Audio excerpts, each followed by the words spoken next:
guys, welcome back to our channel. And today's vlog is magluluto po tayo ng pork with Japanese spinach or horenso. Isang pack.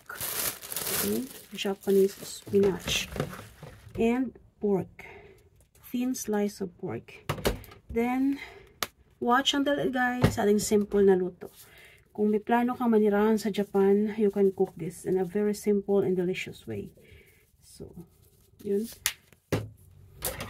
Anyway, this is salt and black pepper mix. Nabibili na yan siya. Mix. Ating lagyan. Tapos haluin natin siya. Bahagya.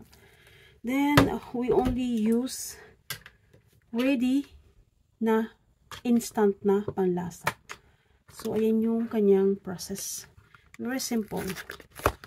Yan guys. Pork and vegetables only. Ito po yun. Napakasarap nito guys. Not sponsored. Product of Ajinomoto. Napakasarap ng ano na to. Mix of spices. And mayroon na siyang lasa. Kumbaga. Ito ay based sa Chinese cuisine. Pero madalas na rin itong ginagamit sa Japanese cuisine. Ayan po yung laman niya. Sobrang malasa niyan. Sobrang sarap. So, atin po siyang ilabas. Paste ito guys. Paste na sobrang bango. A mixture of lots of spices. And also shrimp. Something like that. Ganun ang lasa niya eh. Sa mga hindi pa nakatry nito guys. Nasa Japan, itry nyo ito.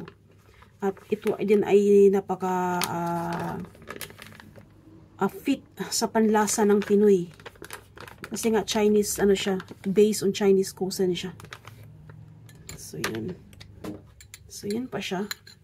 Paste. Sobrang bango. So, watch out din guys kung paano siya lutuin. Actually, dito yung mga ingredients niya eh. So, hindi ko lang siya isa-isahin kung ano yung ingredients ng sauce. Nandyan. So, let's start from the spinach. Start from the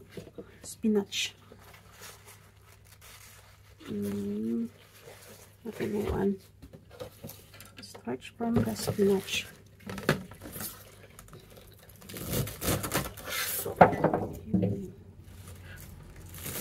Tawagin mo lang siya. Separate mo yan kasi yan yung maraming doon. Meron siyang parang buhangin. So, pwede rin cabbage at pwede mo ilagyan siya ng any kind of mushrooms. Sa akin is lang muna spinach lang. So, ayan, on fry pan, let's put a butter or olive oil. So, I rather use butter para kahit paano may panlasa na siya. First is, gisahin natin yung gulay.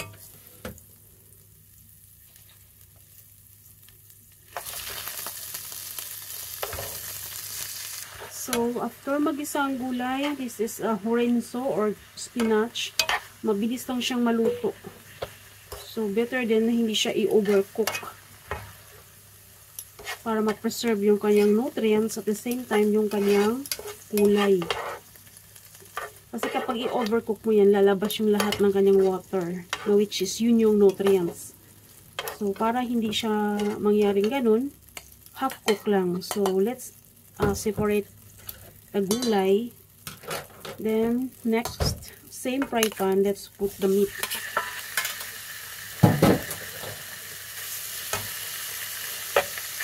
Ang gagawin mo dito sa meat na to is lutuin mo siya without any oil kasi nga mayroon siyang sariling oil. So, lutuin mo siya hanggang sa magiging brown siya. Then, after that, saka mo siya ilagay yung panlasa.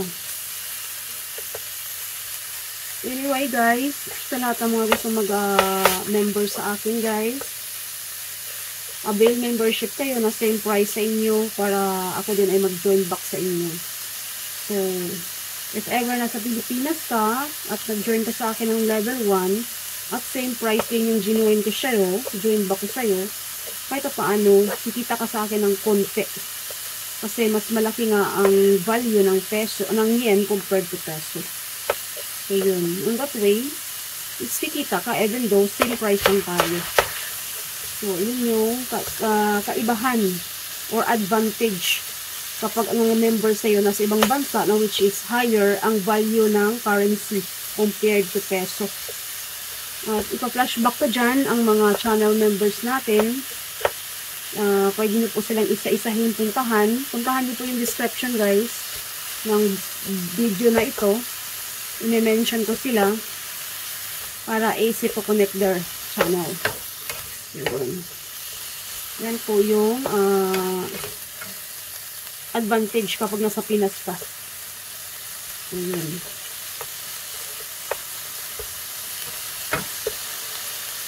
Please don't skip our ads guys.